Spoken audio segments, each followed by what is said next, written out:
asalaamaaleykum ñi nga xamante ni yéen a yi safoo di yeer xibaar fii suñu site sunugal24.net jotaay bii ñu ngi koy baaxoo di defee di dem di wëri ay wëy politique wala ay nit yi nga xam ne dañuy yëngu ci ay activités sociales tey on a l'honneur ñu dalal suñu émission bi di Franc Parler monsieur Djibril Diop mi nga xamante ni moo nekk président Front pour la République du Sénégal nekk également coordinateur de la coalition Kaddu Askan Wi la voix du peuple. alors foofu nag après dinañ ci gën a yaatal monsieur Diop ñu bàyyi la nga nuyoo mbokk internet yi nga xamante ni ñu ngi lay seetaan. waaw di leen dalal di leen nuyu ak di sant di delluwaat di sant suñu borom bu baax di julli ci Seydina Muhammad di sant suñuy sëriñ di jaajëf yéen ñi fi teew ñëpp rawatina ak yow di la dalal tamit ci kër gi di la wax ni kër gi sa kër la di nuyu tamit mbokku spectateurs yi leen di suivre ci internet bi ak tamit sénégalais yëpp rawatina ak sénégalais yu diaspora yi parce que ñun bëri nañ fa tànk te am nañ fa ñu bëri ñoo xam ne souvent dañuy def actualité. alors nga nekk ci activité politique. tey Sénégal actualité bi yëngu lool ci politique ñu nekk ci benn année bu nga xamante ni année préélectorale la 2018 ñu jëm 2019. alors ban analyse ngay def ci situation politique bi nga xamante ni moom la Sénégal bi ñu présenté moom. waaw c'est normal xam nga chaque année électorale il faut que politique bi mooy gën a dominer. parce que d'abord dans un premier temps un président de la République bi def un mandat bi di waaj a jeex. kon donc automatiquement il faut que mu recourir pour xool ni muy gañewaatee. Et deuxièmement il y a l'opposition boo xam ne dafay ñëw indi des possibilités et un programme alternatif pour jéem fi jëlee ñi fi nekk. kon donc bataille la boo xam ne sans merci lay doon mais toujours mu doon si dans le cadre de la démocratie. te ñëpp xool nañ ni en Afrique souvent sunu dirigeants yi ñiy diriger pays yi toujours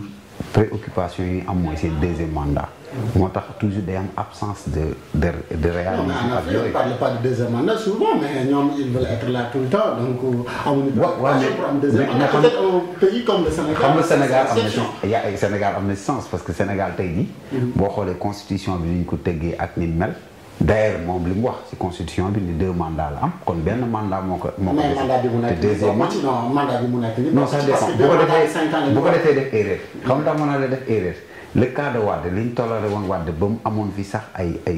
bruit yu bëri indi woon fi ay xeex yu bëri mort d'homme am ci d'abord ñenn ñi di ko xeex ak yooyu constitution ne si constitution duñ ko toléré. non je suis d'accord monsieur Diop mais yow tamit politicien nga bu ñu wax waxu politique. alors constitution bi li mu wax mooy que ni président bu Sénégal am na 2 mandats yu 5 ans lay def. 5 ans alors benn président bu def mandat bu 7 ans kay mandat boobu bokku ci donc 2 mandats de 5 ans la su ko neexee laaj benn mandat bu 5 ans laaj beneen bu 5 ans. man je ne suis pas d'accord foofu avec du ma d'accord ak yow. non constitution bi nga d'accord man constitution bi wax laa boo xoolee article 27 bi. waaw. il a été clair et le président de la République Macky Sall moom sax moo ko xal boppam. non Macky Sall moom bëri na lu mu wax. non li mu wax loolu moom la mu waxoon jàll na. pour man dañu war a basé wu si liy ñëw futur. pour préparer ko. parce que moom si boppam moom xam na ni am na ay collaborateurs yu ko gën a sës. bu jéemee xëccoo comme la daloon Abdoulaye Wade ça ne passera pas. alors yow en tant que politicien la ban taxawaay ngay am. bon man li ma gëm mooy si période boobu mooy lu mënul nekk la lu warul nekk la parce que d'abord dina permettre que keneen ki koy remplacer bu ñëwaatee. dafay jéem a pousser loolu mais époque bu Abdoulaye Wade ak la Abdoulaye Wade defoon. loolu moom ñaanatuñu yàlla ak tam en tant que ñu ay acteurs yi si nekkoon. waxtaan si doon jàppale Abdoulaye Wade am demoon ba am yenn yëngutu yu si amoon. ñaanatuñu yàlla réew mi àggal foofu. te defe naa démocratie Sénégal di war dépassé na fan na yooyu boo xam ne dañuy toog di wax waxu mandat parce que ñoom ñoo ñëw proposer 15 points. daane nag li ko taxoon a jóg si 15 points yooyu c'est le mandat à l'élection présidentielle les 5 ans.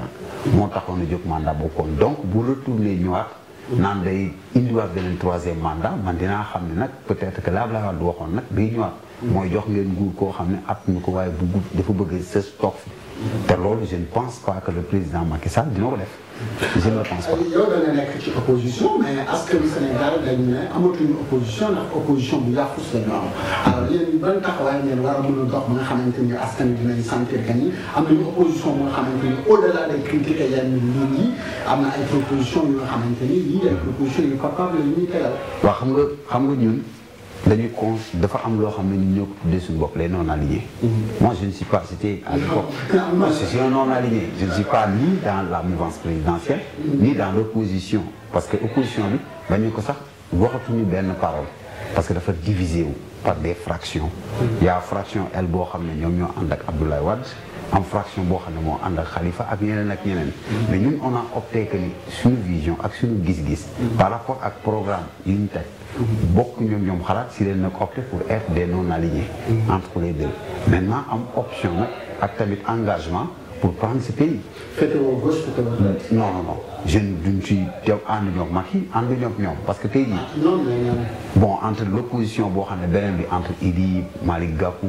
Khalifa Sall entre Abdoulaye Wade Mamadou Diop Decroix Tekki ak ñoom ñoo ànd. ak ñoom Pape Diop ak yooyu. parce que on a vu que ni gis-gis bi ñu am ak programme bi ñu am parce que dañ ne toujours bu fekkee ne da nga bëgg a remplacer da ngay am programme alternatif par rapport ak ñoom ñu fi teg. mais fekkee ne à chaque fois ci débat yi ak tamit si rencontre yu ñu doon rencontré ak ñun duñu déggu si lu bari te gis nañ ni fii opposition bi tey ñu bari lañu si wax dëgg la kenn mënu la wax tey ji kii mooy mooy chef de l'opposition kii la wala kii la parce que dafa divisé wu opposition bi dafa divisé wu ku nekk di demee ak sa côté. loolu moo waral nag ñu ne nag entre les deux bords entre le pouvoir et l'opposition nous sommes le centre et on va essayer nag de rassembler ñu jël le maximum pour ànd ak ñoom indi benn vision alternative par rapport ak li fi nekk. alors vous êtes au centre ci proposition yi wala vous êtes au centre pour mën a grignoter comme ni nga ko waxee de gauche à droite pour gën a mën a am seen taxawaay bu gën a jekk en 2019 wala lan ngeen di proposer exactement. bon ñun xam nga tey jii grignoter c'est trop dire. c'est-à-dire que képp koo xam ne parce que politique nag question de vision la. D'accord. parce que ku génnee politique ci idéologie bu waxati politique. parce que par vision mun koy jëlee ci idéologie soit gauche la droite ou centriste. on peut oser dire que ne am na parti bu am idéologie. non si am na c'est-à-dire que politique kenn mun ci génnee idéologie. mais tey parti politique yi ñu au Sénégal c'est comme kuy gis. non xam nga mais képp ku gis parti bu sax jógee fële. aujourd'hui un pays comme le Sénégal on parle de 300 partis politiques ou plus. 290. voilà ci 15 millions d'habitants est-ce que c'est pas libre c'est ñu xam ne population bi ci ëpp amuñu 35 ans c'est-à-dire amaguñu possibilité. man je suis pas d'accord ak ñoom di ko wax parce que gis nga tey jii même dans des grandes démocraties comme les États-Unis on compte des milliers de partis mais dafa am système électoral bi ñu ko organisé par deux branches. D'accord. Républicains et démocrates. Sénégal entité parti c'est des associations daayira yi ñoo fi ëpp association culturelle yi ñoo fi ëpp. c'est-à-dire que leen moo si des mooy li naan la rationalisation. il faut que ñu rationaliser espace politique bi mais boobu ba léegi li parti gën a bari ba léegi gisu leen benn quoi bu am. si entre ak léegi te parti yi ñu créé yëpp soit dañuy nekk obédience libérale wala ñu nekk obédience socialiste parce que benn ñi créé parti ñaar la non faut pas dire que fond de commerce loolu duma si d'accord xam nga duma si d'accord parce que ñun sama gis-gis bu gàtt si politique mooy la politique c'est une mission la nit da ngay am métier di ko exercer gis ni sa dëkk mën nga si participer pour mën ko développer pour dimbali sa dëkk am vision bu claire bu mën a propulser développement dëkk bi nga ñëw bokk si moo tax chaque fois j'ai l'habitude de dire que la politique est une mission du métier ñi ko def métier nag peut-être que ñooñu mun na xam ne man sama gis-gis bu gàtt ku dem ba créer parti politique am na benn ambition boo am parce que nit mënul tëb ak ñu koy délivrer récépissé bi defe naa dof yi ngay jël n'importe qui jox ko te d'abord démocratie bi ak constitution bi lu wax moo permettre ku nekk am nga droit créer parti politique bu fekkee ne tey jii bu fekkee mën nañ assainir espace bi mooy d'abord dans un premier temps ay loi la boo xam ne dañ koy teg léegi maintenant kenn dootul nekkati di sax si boppu parti politique yi le financement des partis politiques parce que tey jii bu fekkee da nga bëgg a rationaliser financer au parti politique yi kenn rek mooy financer siège yi boo xool permanence bi lépp moom moo koy fay boo bëggee lii mooy borom dina difficile par rapport ak yenn pays européens nga xam ne tey jii yow sa dërëm a ngi ci kii dërëm a ngi ci parti bi am na loo xam ne kenn mën na di dem congrès di organiser te pourtant loi bi li mu wax loi bi wax na ko mi ngi ci loi yi exercer mais pour ñu appliquer moo jafe tey jii le parti bi yor nguur gi tey bilan bi ñu wax ñu koy présenter bilan annuel ñu ko ci def ci parti tey jii booy compter boo ne benn pour nga gis ak day jafe moo tax waruñu leen tuddee ay parti politique alors yéen a ngi si seen émission franc parler bi daal fi tey Djibril Diop nga xamante ni mooy président Front pour la République du Sénégal alors quoi di coordonnateur bu coalition Kaddu Askan Wi la voix du peuple foofu ñu commencé naka d'ailleurs alors monsieur Diop lan moo nekk sa gis-gis politique d'autant plus que yaa ngi ñuy wax ne alors politique mission la gis-gis la tey la ngay proposé Sénégalais yi nga xamante ni ñu ngi wër way politique bu nga xamante ni moom dina leen proposer le concret nga xamante ni dina mën a ànd ak ñoom pour soxali suñu Sénégal. waaw xam nga Sénégal dafa bëri ay fànn tey jii xam nga tey jii dafa am réalité politique am réalité du pouvoir. xam nga tey jii boo nekkee si espace comme loolu laa doon wax rek nee naa programme yi c'est bien beau bind programme def yëpp mais tamit il faut que je sóor tamit la réalité du pouvoir ak tamit ñu ñuy option ak tamit ñu ñu war a gouverner. On sait très bien que ni l'Afrique toujours sañe yi fi amoon ak tamit colonisation bi ak yooyu ak plus partenaires yu ñu am. plus si branche yu ñu wékku mooy toujours freiner notre développement boo ko xoolee tey jii même si pays nga xool sur le plan économique les investissements yi ñëw di investir ak tamit ñu si am doole pour mën a jot yenn projets yi toujours dafay dem si benn fànn mooy que le colonisateur d'abord il faut que ñu unir le nationalisme bu ñu bëggee suñu dëkk bi dem mooy nu ñu mën a organiser suñu secteurs yi mooy d'abord les hommes d'affaires sénégalais ñu leen mënee may doole xam nga am na benn jour benn débat économique may dégg sur le financement et le projet des jeunes et tamit lutter contre le chômage man leen l'État ne crée pas d'emploi il crée des conditions qui permettent les privés nationaux ak tamit les apporteurs de capitaux ñu mën a am élastique ñu mën a ñëw investir si dëkk. Malheureusement nos États ne créent pas d'emploi ne créent même pas les conditions. Alors en tant que politicien yow yaa ngi nekk si suñu gis-gis mooy prioriser d'abord les nationaux. parce que boo leen joxul boo leen jéemul a pousse.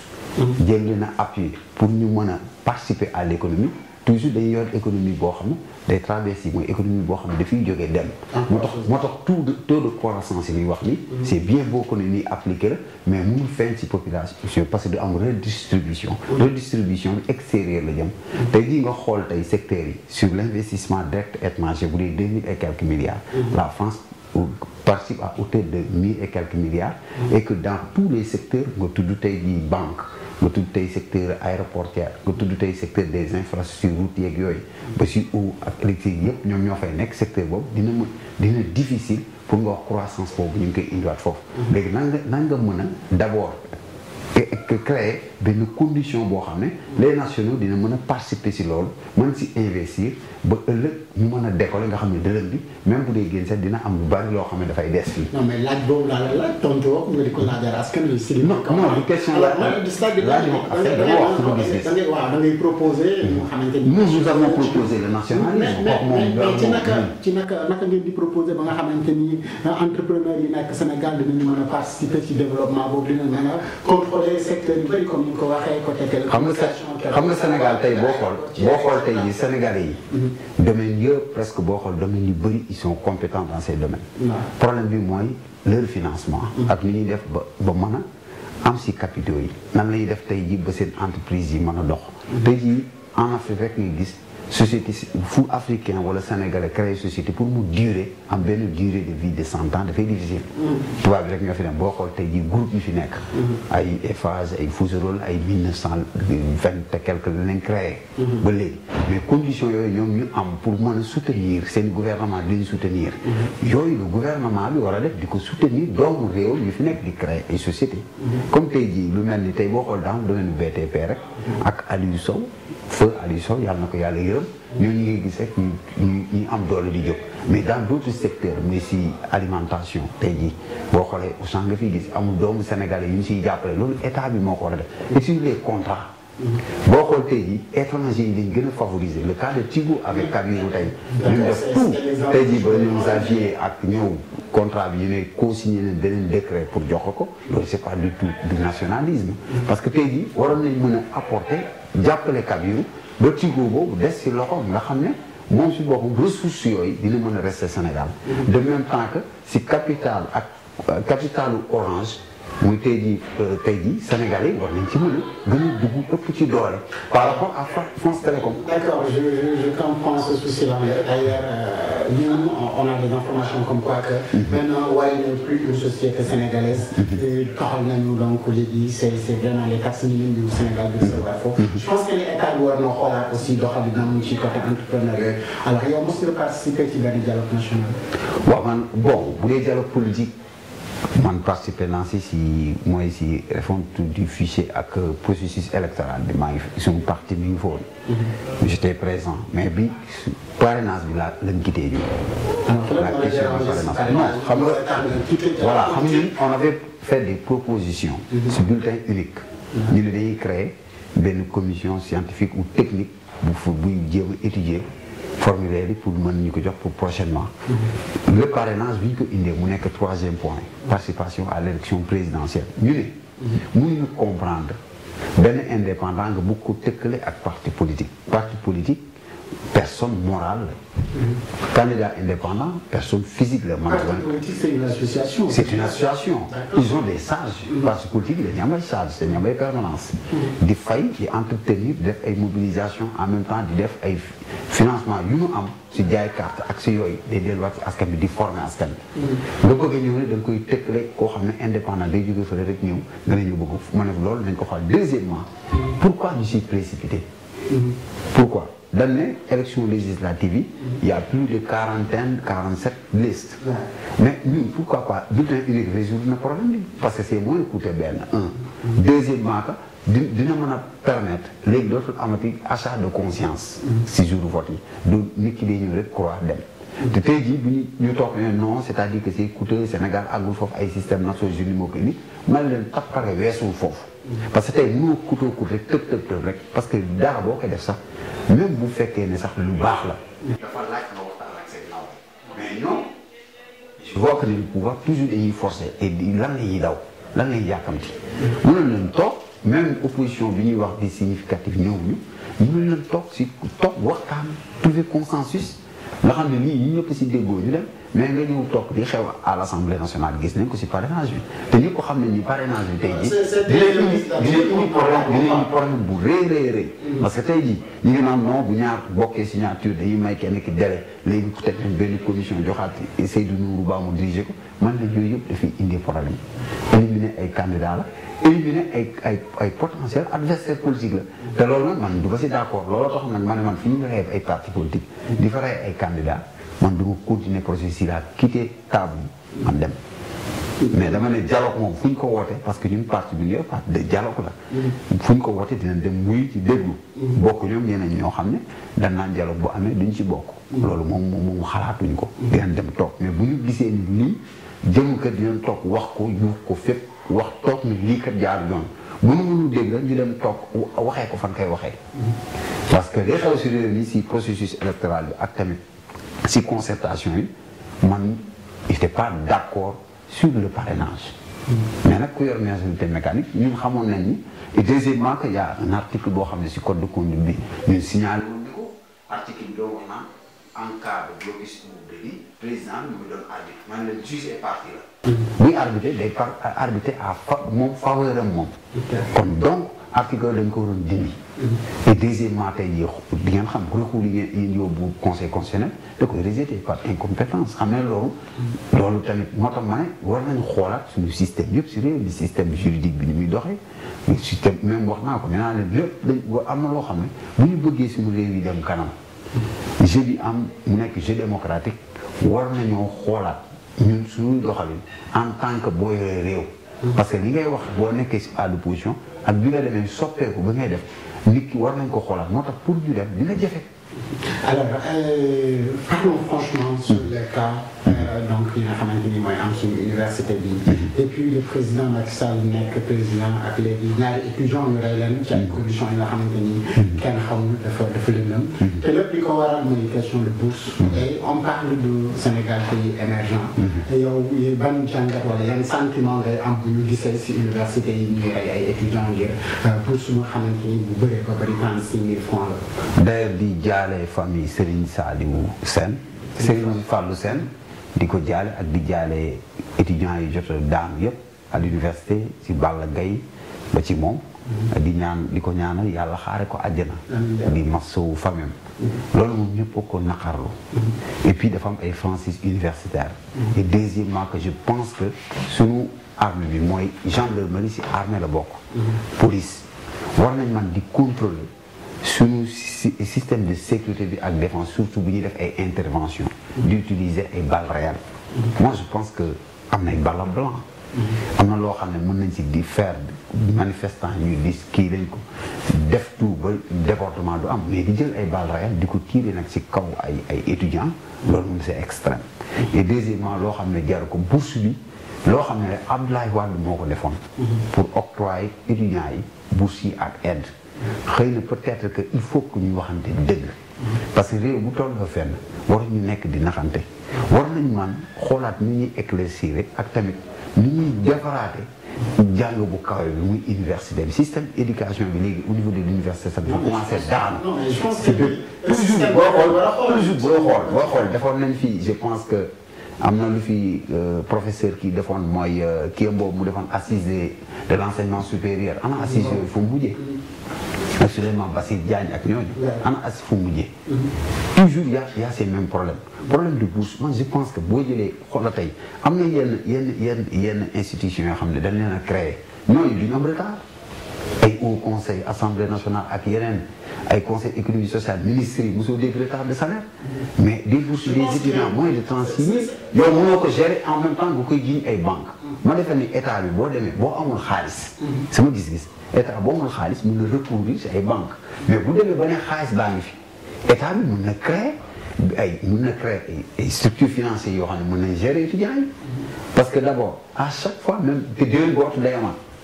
bu ñu deful très attention te toujours dana am problème bourse la wala problème restaurant toujours loolu mooy problème étudiants yi étudiants yi si te loolu du yoon ci monde bi ñu toll te éducation dafa sacré éducation basée si développement dëkk tey jii nag boo demee ba sa université du am problème te du université rek mais regardez ce qui se passe si élémentaire bi et ministre yi man je pense que bu fekkoon ne tey jii place su Mary Teuw Niane laa nekk damay rendre sama man maay njëkk a démissionné loolu mooy carrément loolu mooy logique tey jii bu doon yenn pays yi ministre yi dañ fa toog di xaar ñooy njëkk a démissionné au lieu que dàq directeur ou bien ay kii c'était le ministre. non si sanction yi laa bëggoon ñëw ak yow parce que bi loolu amee sanctionné nañu directeur Crous ak recteur ak le recteur alors ñu jàpp ne même le recteur ak ki nekk Crous souvent dañu sax xam kan mooy boursier ak kan moo amul bourse alors ñu bàyyi fi directeur bourse bàyyi fi ministre bi nga xamante ni moom mooy jàng kaw ni bàyyi fi également ki nga xamante ni mooy génne ko ba d'autant plus que problème boobu ministre des finances ministre de l'intérieur léegi ak ministère de forces armées parce que ñoom ñëpp léegi yow ci dëkk bu nga xamante ni noonu lay demee ñi nga xamante ni vraiment est-ce que jàppoo ne tey gars yi dañu privilégié trop ñuy def politique ba tax ñëpp bëgg a sóobu. bon mais loolu mooy problème bi mooy boo gisee sax léegi on a un problème de bureaucratie léegi ñu bari sax nangootuñu nekk ay techniciens pour dem nekk ay ingénieurs léegi lu ñu yaakaar mooy dañu war a jàng bu ñu amee tuuti benn bagage ñëw yuuxu ci télé yi pour nekk politique pour am poste loolu danger la pour pays je pense que compétence yi warul doon ci ay politique mën nañoo gis kenn koo xam ne du politique secteur bi ñu koy jox maîtriser na ko ñu jox ko sans que mu bokk ci parti pouvoir ou parti loolu fii def ñu ko suñu xel pour ñu avancer dina la et tamit dañoo am benn problème en Afrique dañ naan nit ki borom xam-xam la jeexal na téere yi au contraire que moom mooy jàq def jéeya il faut que ñu xoolaat l'expérience parce que d'abord am na ministère yoo xam ne bu laajee xam-xam dafa laaj expérience Mary Teuw def na cycle universitaire nekk na recteur mais tamit sur le plan étatique ministère c'est-à-dire que du n'importe qui moo war a yor ministère de l'enseignement supérieur tey boo ko waxee ñu ne non attaque Ngoldé il a failli à sa mission jot na am na ay problème yu am si enseignement supérieur bi dafa war a rendre démission comme li may wax si sëñ Mbaye Thiam de même que moom. d'accord donc soo ko fi bëggee lim en tant qu'opposant donc li nga wax que ni gouvernement bi ñu fi nekk ñëpp ñu bëri war nañu rendre seen. non ku compétent war nañu démissionner parce que ku compétent mais ku compétent mais attention. nit ki mais tubaab yi man am na yoo xam ne mën naa leen si roy am yoo xam ne du leen si roy. mais dañuy gis benn tubaab bu defee ni xamee ne lii kooku la. kenn du ko fa xaar day ñëw rendre démission dem mais nit ki sérieux boobu yow lépp defal nañ la ko Sénégal defal na la lépp habillé nañ la dundal nañ la soxla na boo demee ba yow sa capacité mayetu la nga avancer toujours les mêmes chocs mooy ñëw boo dee gora war nga mën a rendre tablier bi dem keneen ñëw loolu mooy culture loolu mooy permettre li ñu bëgg si leen avancement am mais toujours politique bi lañuy njëkk a jiital teg si leneen benn bi moo tax nag lu mel noonu ñun moso bu ñu gis way politique fii ci Sénégal bu nga xamante ni démissionné na ci lu ñu ko jox à moins le président Macky Sall moo ko fi jotoon def te gis na résultat yi nga xamante ni moom la ko jural je pense que ni loolu war na nekk leçon pour yéen ñi nga xamante ni da ngeen di def politique yëpp bon ñun bu yenn situation yi taxawee donc démission moom mooy meilleure solution bi mais malheureusement dañu ko di suñu émission bi waxtu bi bëriwul franc parler la ñu nekk alors dañuy dem rek si fin émission bi ngir ñu voilà ñu wax ci alors li may wax parce que mënuñu wax politique actuellement te tudduñu président Idrissa Seck alors next bi bu nga xamante ni 98% disons moom moo nekk jullit yi mu def benn jéey bu nga xamante ni pratiquement ñëpp ñu ngi koy dóori xeer est-ce que yow en tant que politicien jàpp nga ni loolu dina ko jik ci élection yi ñuy jublu bon xam nga élection moom au Sénégal moom toujours réalité terrain dafa am man nitu terrain la d'ailleurs si tournée nationale laa nekk benn week-end benn département commencé naa si depuis commencé di si dox chaque week-end damay dem benn département Tamba laa jëm nii pour samedi mais dama la bëgg a xamal ne la loolu réalité terrain la bon man Idi bugguma di sori si ay waxam xam nga li tax parce que li mu touché li mu wax man dafa war a baalu monde islamique parce que am na erreur yoo xam ne boo ko defee da ngay nangu ni yaa ko def. non erreur la wala ñàkk a xam. non ñàkk a xam am na si mais erreur am na si ku toll ni Idrissa Seck ne day laaj réew. non mais Idrissa Seck xam capacité gëm-gëmu nit. ak Sénégal bi mu nekk. xam ni fi diine am. mu dem ba tudd yonent bi di wax Baudouin ak yàlla ma yàlla jéggal sax si kii bi wax histoire ñaari doomu baay lan ak tamit di tudd ne kii kat mbëggee géeku kii yooyu. moo tax ma ne c'est des erreurs parce que problème israélien-palestinien am na ñoo xam ne ñu ngi ko basé si histoire am ñoo xam ne dañ ko si histoire lañ koy basé sax mais dañ koy basé par des époques parce que boo xool histoire Israël problème bi ñu ñëwaatee parce que c'est après la deuxième guerre mondiale et après première guerre mondiale vers les années 1942 defe naa si je ne me trompe pas leen leen wutale te Ouganda leen leen naroon a indi ñu ubbi leen benn France si côté bande de Gaza bi Palestine ñu indi leen fa coow loolu mun ne li coow de territoire la ak tamit problème de suuf ak yooyu boo si bëggee dugal diine nag te amul maîtrise bi trop si diine bi mën nga indi nag ay problème parce que Alxuraan dafa am lu wax loo xam ne mi ngi ci biir téere bi te suñu borom ay waxam du dellu ginnaaw te yonent bi moom boo ko touché rek suñu nag Sénégal touché nga lépp moo tax ma ne nag si sama gis-gis ak sama gis-gis bu gàtt am na foo xam ne daf ci juum te loolu da koy dab gis nga yonent bi li si sëñ Cheikh Al Maktoum la wax moom la wax kii dama ne sëñ Cheikh Al Maktoum am na lu ma xam dafa ne yonent bi am na kenn koo xam ne bi muy waaraate si moom di ko gañ dafa ne ko bul def comme ni ñuy gañee géwal di gañee ñii yonent bi dafa am nu ñu koy taggee ak nu ñu koy kii am na loo xam ne boo ko touché yonent bi ça ne se pardonne pas te dafa am ay croyances man sama gis-gis si moom bariwul parce que bokkuñu gis-gis d'ailleurs moom bëggoon nañu ànd liggéey parce que yónni na ma ay nit pour ñu ànd dem liggéey ak ñeneen pour ñu ànd mais man dama gis ni position yi muy jël ak fi muy taxawee ak noonu bokkuñu ni ñuy àndee moo tax ñun ñuy jël suñu yoon mais nag moo sañoon mu baalu def ni erreur la def man dafa na ne erreur la def dafa def erreur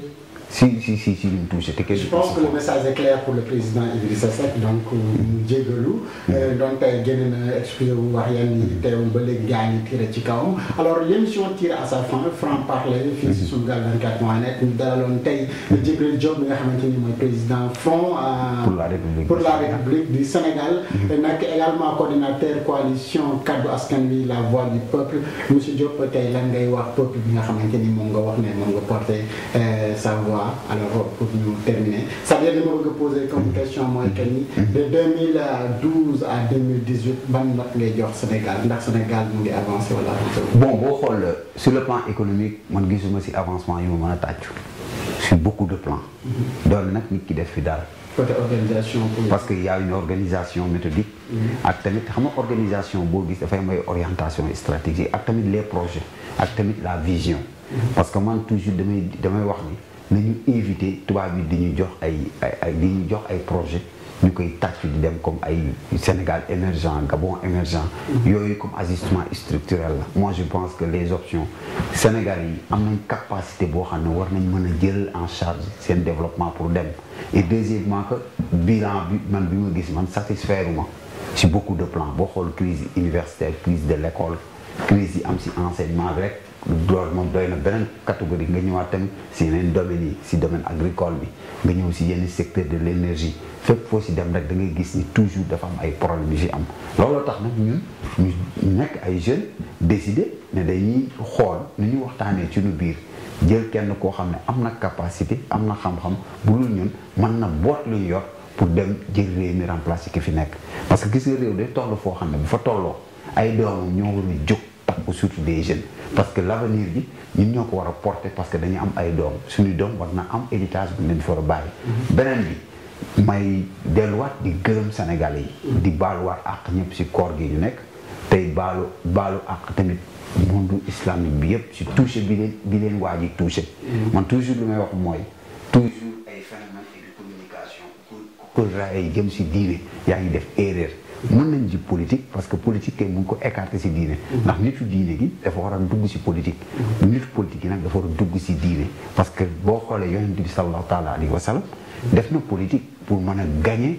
jóge Médine pour gagner Makka pour delluwaat Kaaba ba teg fa ay institution teg ko moom la ñuy demee ba tey muy li ñu ko jox tey ji muy boo xool régime islamique ñu ko basé wu si yonent bi sallallahu taala alayhi wa sallam may waxaat ni Sénégal dëkku diine la dëkk masla la di wax nag ki yor réew mi na xam ni dañ ko dénk moomu ko ñu nekk tamit ci opposition bi muy ñun ak ñeneen ay non alignés ak yooyu ñu xam ne réew mi li ñu boole ak li ñu bokk mu ëpp doole si jéey yi ñu bëgg indi réew mi lii mag ñi wax rek moo si nekk am na lu fi nekk loo xam ne bis boo ko si jéemee sa kaw rek lay këpp waaye du këpp si kaw réew mi man toujours lu may woon nit ñi mooy programme alternatif ñun bi ñu teg bientôt dinañ ko délivrer si segment yëpp si secteur yëpp pour wan Sénégal yi ne bis bu ñu falee ak candidat yi ak bi ñu àndal dinañ indiwaat Sénégal soppi ko si beneen melokaan bu gën melokaan bii parce que dañ ne tey jii boo fi jëlee dara teg fi dara te gis nañ ne tey jii Sénégal secteur yu baree sooxe te secteur yooyu dafa laaj ku ko corriger ku ko xam dëgg pour mën a def diagnostic bi pour mën ko corriger di la sant tamit di la gërëm di gërëm tamit sunu gaal 24 point net di leen gërëm di leen sant di sant tamit sama sëriñ man sama sëriñ laa koy woowe parce que nii moom la Lamine Mokhtar di ko sant bu baax ak tamit di sant tamit fii ma dëkk samay waa parti yëpp di sant waa coalition bi yëpp di sant tamit alors madame monsieur c'était tout aujourd'hui sur ce plateau de franc-parler ñu dalaloon naa monsieur Djibril Diop mi nga xamante ni mooy politique la dëkkee fii ci Parcelles Assainies di leen dox di daje beneen numéro fii si suñu émission bi lay tudd franc-parler ngir ñu waxati ci actualité bi nga xamante ni dafa concerné Sénégal allez au revoir